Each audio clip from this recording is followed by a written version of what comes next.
Radio صدائے حریت جموں کشمیر سے خصوصی اپڈیٹ کے ساتھ حاضر ہیں۔ فائنینشیل ایکشن ٹاسک فورس دنیا کے ممالک کو بڑی طاقتوں کی پسندیدہ ریاستوں میں شامل کرنے پر مجبور کرنے کا ایک سفارتی ذریعہ بن چکا ہے۔ نریندر مودی کی زیر قیادت بھارتی حکومت کا یہ اعتراف کہ اس نے پاکستان کی FATF کی گرے لسٹ میں شمولیت یقینی بنائی ہے نے خطے میں نہ صرف بھارت کے دوہرے کردار کو بے نقاب کر دیا ہے بلکہ یہ بات ثابت ہو گئی ہے کہ واچ ڈاگ کو پاکستان کے خلاف سیاسی جبر کے ایک آلے کے طور پر استعمال کیا جا رہا ہے۔ FATF کا بھارت کے لیے مثبت رجحان یہ ظاہر کرتا ہے کہ بھارت پس پردہ بڑے ممالک کی خوشنودی میں مصروف ہے اور اپنے مذموم سیاسی مقاصد کے حصول کے لیے ایک اہم فورم کا استعمال کر رہا ہے۔ بھارت ایک طویل عرصے سے پاکستان کے خلاف عالمی سطح پر رائے عامہ کو تبدیل کرنے کی کوششوں میں ہے اور اپنے مذموم سیاسی مقاصد کو پورا کرنے کے لیے اب FATF جیسے عالمی اداروں کو استعمال کر کے ان کی بھی ساکھ خراب کر رہا ہے۔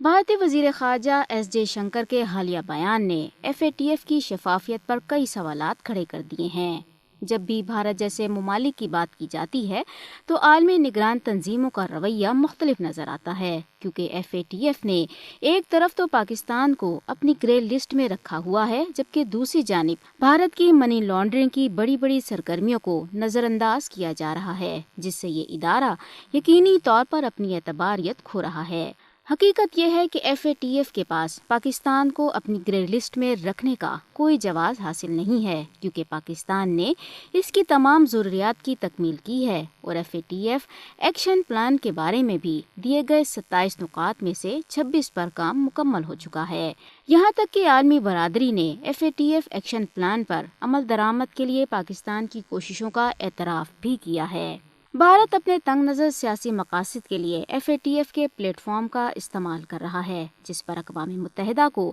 بھارت سے جواب دہی کرنے کی ضرورت ہے۔ عالمی برادری کو بھارت کو مجبور کرنا ہوگا کہ وہ پاکستان کے خلاف منصوبوں کے لیے عالمی فورمز کا منفی استعمال فوری طور پر ترک کرے۔